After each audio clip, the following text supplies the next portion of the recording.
गांव के किसान के हाथ में है। आप बिल वापसी ले लो और शांतिपूर्ण तरीके से ले लो। ये वैचारिक क्रांति है। बार बार कहा कि विचार से उत्पन्न क्रांति बंदूक से नहीं दबती। आप गलत फहमी में मत रहना कि आप किसान को नाराज करके और आप खुश रह जाओगे। आप 70% लोगों को नाराज करके आप खुश हो जाओगे। आप देश के किसानों को हरा के आप जीतना चाहते हो, ये तो नहीं होगा। दो ही रास्ते हैं सरकार के पास में, या तो बिल वापसी कर ले और नहीं तो इन पे गोलियां चला दे। ये चला जाएगा। आप चलाओ ना। विचार जो हुआ है, जो उत्पन्न हुई, जो आवाज उत्पन्न हुई, आप उसको बंदूक से दबाओ। वैचारिक क्रांति बंदूक से नहीं दबती। अभी इन्होंने कानून वापसी की बात करी है, इन्होंने अभी गद्दी छोड़ने की बात नहीं करी। अगर कभी आवाज ये उठेगी पूरे दुनिया में, जब जब भी इस तरह की क्रांतियां होती है, तो वहां के तख्ता पलट हुआ है। अभी तो हमने उस चीज को तो कहा ही नहीं। हमने कहा कि कानून वापसी ले लो। आपको क्या चीज चाहिए, आप किसान को बताओ, वो फसलें उगा कर देगा। आप बताओ तो क्या चाहिए देश को। अरे आप उसको भाव दे दो, आपको बाहर से मांगने की जरूरत नहीं पड़ेगी। आप हमको बताओ तो क्या चाहिए क्या। ये किसान तो वही पैदा करके आपको दे देगा। ये भूख से देश को नहीं मरने देगा। ये गारंटी है यहाँ के किसान की। ये खुद भूखा रहेगा, ये पड़ोसियों को भूख से नहीं सोने देगा। ये तो गुरु गोविंद सिंह ने यही तो कहा कि खेती करो मजबूती से, 10% दान करो। ये जो कहते हैं ना कि बाहर से फंडित है, बाहर से पैसा आ रहा है, ये बाहर का नहीं है। ये तो अपनी कमाई का 10% का हिस्सा भी नहीं है। मेरे खिलाफ बहुत बवंडर रचे जी, आपने मंदिरों के खिलाफ कह दिए। भाई मैंने मंदिरों के खिलाफ नहीं कहा, न मैंने ब्राह्मणों के खिलाफ कहा। मैं क्यों कहूंगा? ब्राह्मण का मतलब है कि जिसको ब्रह्म का ज्ञान हो, वही तो समाज की अगवानी करता है हमारी। हमने ये कहा कि आप भी निकलो। ब्राह्मण का मतलब है कि आप समाज की अगवानी करते हो, आप निकलो। आप भी हमारे खिलाफ यूं कर दिया, एक बवंडर बचा दिया। अरे हम तो 2 साल का बच्चा भी होता है, पगड़ी वाला अगर पगड़ी किसी ने पहनी है तो उसको भी अपने सिरहाने बैठाते हैं। जो ब्राह्मण होता है उसको तो बाबा कहते हैं, 2 साल के बच्चे को भी हम। हमारा ये मकसद नहीं था। हमारा ये था कि गुरुद्वारे भोजन और प्रसाद उसमें है, हमारे मंदिर भी आज्ञाएं आ रहे हैं। मंदिरों में भी आया, अगले दिन से आना शुरू हुए। मथुरा से 5 क्विंटल लड्डू बनवा के भिजवाए उन्होंने, बेसन के भिजवाए, खीर भिजवाई। आ गए बहुत लोग, आ गए समाज के लोग आ गए। गांव से वे ये नहीं देखते, जो गांव से लोग आते हैं वे सामान भर के जाते हैं इधर से, और जहां भी भंडारा चल रहा है वो यहाँ से लगा के वहां तक तारते चले जाते हैं। वे नहीं पूछते कि भंडारा किसका है। न यहाँ पे जितने भंडारे लग रहे हैं कोई नहीं पूछता। यहाँ पे आलू कमी रहेगी वहां से ले लो, वहां पे मटर कमी रहेगी वहां से ले लो, तेल वहां से वहां ले लो। तो सब लोग लगे हुए हैं। और जब तक टेक और देग चलती रहेगी, ये आंदोलन खत्म नहीं होंगे, ये चलते रहेंगे।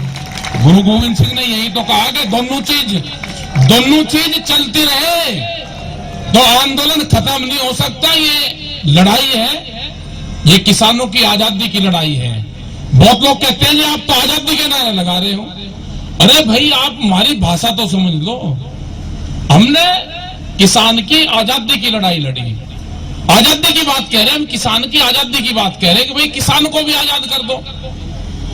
अरे आज भी शाहजहांपुर के लोग बताए कि हमारे खेत में धान पड़ा हुआ है घर में, उसका कोई खरीदार नहीं है। 800 रुपए क्विंटल में धान बिकेगा और किसान आवाज भी ना उठावे। ये आवाज उठाएगा। किसानों को अपनी आवाज मजबूती से उठानी पड़ेगी। 32 साल में दिल्ली में आए हैं, यहां से दिल्ली को छोड़कर नहीं जाना, लड़ना है, अपने हक लेने पड़ेंगे। और जो 3 काले कानून हैं, इनको सरकारों को वापसी लेना पड़ेगा। जब इनको सद्बुद्धि आ जाए, जब इनको ज्ञान की प्राप्ति हो जाए, ये जब वापसी ले लेंगे। किसान नहीं जाना यहां से दिल्ली छोड़ के, इतनी सोहनी दिल्ली है, इसको छोड़ के कोई जाएगा? यही बनेगा। मेरा जो एक भाई था, मैं कुछ चीजें यहाँ पे करेक्ट कर देता हूं। अभी जो हमारे जो नौजवान साथी था रामपुर से, वो उसका दर्द उसने बयां करा अपना, लेकिन 26 जनवरी पे देश का झंडा ऊंचा रहता है, हमारे जितने झंडे हैं वे उतर जाते हैं और सिर्फ एक ही झंडा रहता है जो तिरंगा झंडा है। 26 जनवरी पे तो तिरंगा झंडा चलेगा, बड़ा लहराता चलेगा तिरंगा झंडा, ये तिरंगा चलेगा। उसकी परेड शुरू करवाएंगे, रिहर्सल उसकी होगी। जितने भी ट्रैक्टर है जो वे हैं, वो उनपे बाजे बाजे अपना ठीक रख लेना, उनको मौका मिलेगा। 1 तारीख से 2 तारीख से एक यहाँ से परेड होगी, जो परेड में शामिल होंगे उन ट्रैक्टर को अपना टोली से अलग कर लेना। वो परेड नीचे से लगाकर आगे को घूम कर आगे चक्कर लगेगा उनको, क्योंकि परेड में तो लाइन में चलना है ना भाई। 20-22 दिन की ट्रेनिंग सबको देनी पड़ेगी। कौन सा ट्रैक्टर पहले चलेगा, झंडा तिरंगा उस पर होगा, बजाते हुए चलेंगे, अपना गाना बाजा बजाते चलेंगे, जब तो ट्रेनिंग पूरी होगी। और चलेंगे हम, अगली रणनीति भी बनाएंगे। सरकार से आज बातचीत है, तो हमें जिंदाबाद जिंदाबाद। आज बातचीत सरकार से होगी, तो हमें उम्मीद है कि सरकार को ज्ञान प्राप्त हो गया होगा। और जो किसानों के इशू है, 3 काले कानून वापसी हो, वो एक बैरिगेटिंग है। वो बैरिगेटिंग अगर टूट जाता है तो आगे की बात होगी। उसके बाद फिर बात होगी स्वामीनाथन कमेटी की रिपोर्ट को लागू करो। फिर बात होगी कि जो एनजीटी के कानून है, जिसमें पुरानी 10 साल पुराना ट्रैक्टर है, वो वापसी लो। फिर बात होगी कि जो एमएसपी है, मिनिमम सपोर्ट प्राइस, उस पर कानून बने। बिजली का जो एक्ट है ये वापसी हो। तो ये तो अभी पाइपलाइन में बहुत है, सीट भी ला रहा है। बीज कानून, बीज पुलिस बनेगी। आपने अगर किसी कंपनी का बीज नहीं बोया, आपसे पूछा जाएगा कहां से बीज लाए। कोई दूसरी कंपनी कह देगी जी मेरा सीड चुराया इसने, आप पे जुर्माना होगा, पुलिस आवेगी और बीज पुलिस आवेगी, वो आपको पकड़ेगी, जुर्माना करेगी, जेल में ठूसेगी। ये तो कानून जो बना रहे हैं, ये जमीन छीनने का प्रोग्राम बना रहे हैं। कानून थोड़ा है, जमीन कैसे जमीन छीनेगी वो प्रोग्राम बना रहे हैं। का नहीं है, ये तो अपनी कमाई का 10% का हिस्सा भी नहीं है। मेरे खिलाफ बहुत बवंडर रचा जी, आपने मंदिरों के खिलाफ कह दिए। भाई मैंने मंदिरों के खिलाफ नहीं कहा, न मैंने ब्राह्मणों के खिलाफ कहा। मैं क्यों कहूंगा? ब्राह्मण का मतलब है कि जिसको ब्रह्म का ज्ञान हो, वही तो समाज की अगवानी करता है हमारी। हमने ये कहा कि आप भी निकलो। ब्राह्मण का मतलब है कि आप समाज की अगवानी करते हो, आप निकलो आप भी। हमारे खिलाफ यूं कर दिया, एक बवंडर बचा दिया। अरे हम तो 2 साल का बच्चा भी होता है, पगड़ी वाला अगर पगड़ी किसी ने पहनी है तो उसको भी अपने सिरहाने बैठाते हैं। जो ब्राह्मण होता है उसको तो बाबा कहते हैं, 2 साल के बच्चे को भी हम। हमारा ये मकसद नहीं था, हमारा ये था कि गुरुद्वारे भोजन और प्रसादों उसमें है, हमारे मंदिर भी आज्ञाएं आ रहे हैं। मंदिरों ने भी आया, अगले दिन से आना शुरू हुए। मथुरा से 5 क्विंटल लड्डू बनवा के भिजवाए उन्होंने, बेसन के भिजवाए, खीर भिजवाई। आ गए बहुत लोग, आ गए समाज के लोग आ गए। गांव से वे ये नहीं देखते जो गांव से लोग आते हैं, वे सामान भर के जाते हैं इधर से, और जहां भी भंडारा चल रहा है वो यहाँ से लगा कर वहां तक तारते चले जाते हैं। वे नहीं पूछते कि भंडारा किसका है। न यहाँ पे जितने भंडारे लग रहे हैं कोई नहीं पूछता। यहाँ पे आलू कमी रहेगी वहां से ले लो, वहां पे मटर कमी रहेगी वहां से ले लो, तेल वहां से वहां ले लो। तो सब लोग लगे हुए हैं।